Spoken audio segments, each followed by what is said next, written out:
میں وہ بڑا چل رہا ہے کہ ڈراموں میں نکاح ہو رہا ہے. کل بھی میں نے کلپ دیکھا اس پہ کہ یہ مولوی لوگ کہتے ہیں ڈراموں میں نکاح مذاق میں بھی نکاح ہو جاتا ہے اور مذاق میں بھی طلاق ہو جاتی ہے. انہوں نے دین کو کھیل بنایا ہوا ہے. تو وہ خاتون کو دین وین کا تو بیچاری کو کچھ پتہ نہیں ہے. دیکھو نبی صلی اللہ علیہ وسلم کی صحیح حدیث ہے, ثلاث جدہن جد وہزلہن جد.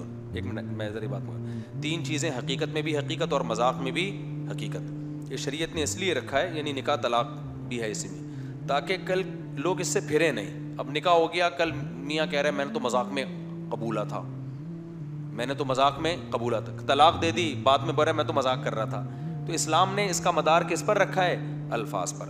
البتہ ڈراموں میں جو نکاح ہو رہا ہے نا, ہماری رائے میں وہ نکاح نہیں ہوتا, نہ طلاق ہوتی ہے نہ نکاح ہوتی ہے. وجہ اس کی ہے کہ وہ مذاق نہیں ہے, بلکہ وہ ایک کہانی ہے جس کو, ایک اسکرپٹ ہے جس کو پڑھ کے یا ایکٹنگ کر کے سنایا جا رہا ہے. اس کی مثال ایسے ہے جیسے آپ طلاق کے احکام پڑھ رہے ہیں, آپ عالم ہیں, آپ کی بیوی آپ سے طلاق کے احکام سیکھ رہی ہے, صحیح ہے نا. اب آپ نے ایک مضمون لکھا ہوا ہے, اس مضمون میں لکھا ہوا ہے کہ میں نے اپنی بیوی کو طلاق دی, یہ سینٹنس لکھا ہوا ہے. آپ یہ سینٹنس لکھا ہوا اپنی بیوی کو پڑھ کے سنا رہے ہو. اس کو یہ نہیں کہیں گے مذاق میں طلاق دے رہا ہے, اس کو یہ کہیں گے بھائی ایک سبق ہے جس کو زبان سے ریپیٹ کیا جا رہا ہے, اس میں طلاق دینے کی نیت نہیں ہے.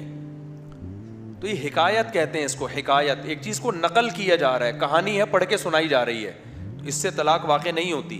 جیسے کوئی مفتی کے پاس مسئلہ پوچھنے آتا ہے کہ مفتی صاحب اگر کوئی یوں کہے کہ میں نے اپنی بیوی کو طلاق دی تو ہو جائے گی؟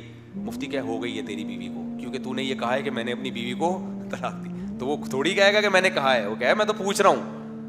تو کہانی کوئی سنا رہا ہو کسی کو, اور اس سنایا کبھی بزبان حال جاتا ہے, یعنی کبھی زبان سے سنایا جاتا ہے, کبھی ایکٹنگ کر کے سنایا جاتا ہے. تو ڈرامے میں پہلے ایک اسکرپٹ لکھی ہوئی ہوتی ہے, ایک کہانی ہوتی ہے, جس کہانی کو ایکٹنگ کی شکل میں بیان کیا جا رہا ہوتا ہے. تو اس پہ وہ والی حدیث نہیں فٹ بیٹھتی کہ تین چیزیں حقیقت میں بھی حقیقت, مذاق میں بھی حقیقت, اس لیے کہ مذاق نہیں ہو رہا, یہ تو ایک کہانی سنائی جا رہی ہے. تو اس میں ہماری جو جامع ترشید کی رائے ہے وہ یہ ہے کہ نہ اس میں نہ طلاق واقع ہوگی اور نہ اس میں نکاح واقع ہوگی. لیکن بہرحال یہ اختلافی مسئلہ ہے. تو جب اختلافی مسئلہ ہے تو ڈراموں میں فیک میاں بیوی کو لانا چاہیے, احتیاط کرنی چاہیے. ڈرامے والے کو چاہیے کہ جب وہ طلاق کے لیے جس کو کریکٹر ہو نا, تو وہ اس کی سچی مچی کی بیوی نہ ہو.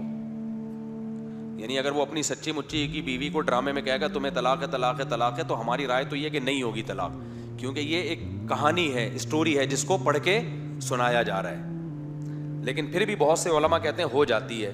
تو احتیاط یہی ہے کہ ایسا کام مت کرو جس میں شک اور وسوسہ پیدا ہو. ڈرامہ تو ویسے ہی ٹھیک نہیں ہوتا, اور اگر بنانا ہی ہے تو سچی مچی کی بیوی کے بجائے کوئی جھوٹی موٹی کی رکھ لو. کیا خیال ہے؟ ویسے بھی ڈراموں میں اکثر جھوٹی موٹی کی ہی ہوتی ہیں بیویاں, کسی اور کی بیوی ہوگی بنی ہوئی, آپ کی ہوگی, وہ اس کو پتہ نہیں غصہ ہی نہیں آ رہا ہوتا. ورنہ غیرت کے خلاف ہے یار, آپ کی بیوی جھوٹی موٹی میں بھی کسی کی بیوی بن جائے تو غصہ آئے گا نا.